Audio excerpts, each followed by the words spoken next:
ابتدائی تعلیم کے تناظر میں بنیادی تعلیم سے مراد بچے کی تعلیم کے اہم مرحلے سے ہے، جہاں وہ بنیادی مہارتیں، علم اور عملی صلاحیتیں حاصل کرتے ہیں جو ان کے مستقبل کے سیکھنے اور ترقی کے لیے بنیاد فراہم کرتے ہیں۔ یہ مرحلہ عام طور پر پری اسکول اور ابتدائی سالوں کا احاطہ کرتا ہے۔ اس عرصے کے دوران بچے بنیادی خواندگی یعنی بیسک لٹریسی جیسے حروف اور آوازوں کو پہچاننا، نیومیریسی یعنی ریاضی کی بنیادی مہارت، سماجی مہارت اور جذبات کو کنٹرول کرنا سیکھتے ہیں۔ مزید یہ کہ بنیادی سیکھنے میں تجسس، تخلیقی صلاحیتوں اور مسائل کو حل کرنے کی صلاحیتوں کو فروغ دینا شامل ہے۔ ان بنیادی بلڈنگ بلاکس پر توجہ مرکوز کرتے ہوئے ابتدائی بچپن کی تعلیم کا مقصد بچوں کے لیے ایک مضبوط بنیاد تیار کرنا ہے تاکہ وہ اپنے تعلیمی سفر میں آگے بڑھ سکیں۔ فاؤنڈیشن لرننگ کا ایک اہم جز بنیادی مہارتوں اور علم کو فروغ دینے پر زور دینا ہے، جو مزید سیکھنے اور ترقی کے لیے بلڈنگ بلاکس کے طور پر کام کرتے ہیں۔ ان کلیدی اجزاء میں شامل ہو سکتے ہیں: لٹریسی، بنیادی پڑھنے اور لکھنے کی مہارتوں کی تعمیر جیسے حروف کی شناخت، فونکس اور ابتدائی پڑھنے کی تفہیم بنیادی لٹریسی میں شمار ہوتی ہیں۔ ایک بچہ حروف اور ان کی آوازوں کو پہچاننا سیکھتا ہے۔ مثال کے طور پر وہ حرف اے کی شناخت کرتے ہیں اور اسے اے کی آواز کے ساتھ جوڑتے ہیں۔ بعد میں وہ بابا یا جوتا جیسے سادہ الفاظ پڑھنے کے لیے حروف کو جوڑنا شروع کرتے ہیں۔ نیومیریسی یعنی اعداد و شمار، بنیادی ریاضی کی مہارتوں کو فروغ دینا جیسے نمبر کی شناخت، گنتی، جمع اور تفریق۔ مثال کے طور پر ایک بچہ گنتی کی بنیادی مہارت سیکھتا ہے۔ وہ کھیلتے ہوئے اپنی انگلیوں اور پیروں کی انگلیاں گنتے ہیں یا کھلونوں کی گنتی کرتے ہیں۔ جیسے جیسے وہ آگے بڑھتے جاتے ہیں وہ بنیادی جمع کرنے کی مہارت سیکھتے جاتے ہیں، جیسے کل تعداد کا پتہ لگانے کے لیے کینڈی یا کاؤنٹرز کے دو گروپوں کو ایک ساتھ اکٹھا کر کے جوڑنا۔ تنقیدی سوچ، بچوں کو منطقی طور پر سوچنے، معلومات کا تجزیہ کرنے اور سادہ مسائل کو حل کرنے کی ترکیب دینا تنقیدی سوچ کا حصہ ہے۔ مثال کے طور پر ایک بچے کو ایک پہیلی یا مسئلے کا حل کرنے کا سامنا کرنا پڑتا ہے، جیسے یہ معلوم کرنا کہ متعلقہ خالی جگہوں میں مختلف شکلوں کو کس طرح فٹ کیا جائے گا۔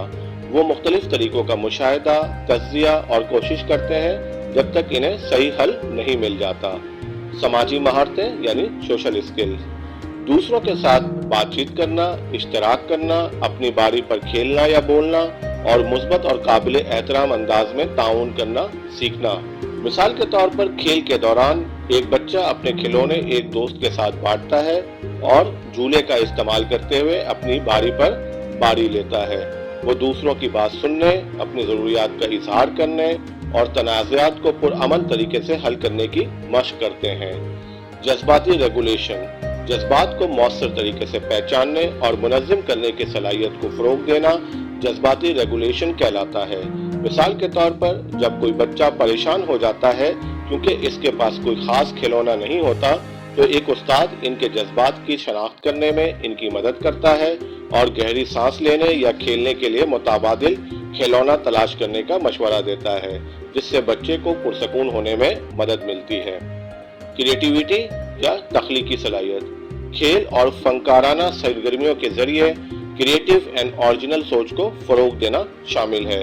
مثال کے طور پر ایک بچہ تصوراتی کھیل میں مشغول ہوتا ہے، سپر ہیرو بننے کا ڈرامہ کرتا ہے یا اپنے کھلونوں کے ساتھ کہانی بناتا ہے، اپنی کریٹیوٹی کی صلاحیتوں کا مظاہرہ کرتا ہے۔ تجسس اور پوچھ گچھ، بچوں کو سوالات پوچھنے اور اپنے ارد گرد کی دنیا کو دریافت کرنے کی ترغیب دینا۔ مثال کے طور پر ایک بچہ سوال پوچھتا ہے جیسے آسمان نیلا کیوں ہے یا پرندے کیسے اڑتے ہیں۔ ان کا تجسس والدین یا اساتذہ کے ساتھ تبادلہ خیال اور سیکھنے کے مواقع پیدا کرتا ہے۔ کمیونیکیشن، ابتدائی زبان کی مہارت اور خیالات کو واضح طور پر اظہار کرنے کی صلاحیت کو فروغ دینا کمیونیکیشن کے اندر شامل ہوتا ہے۔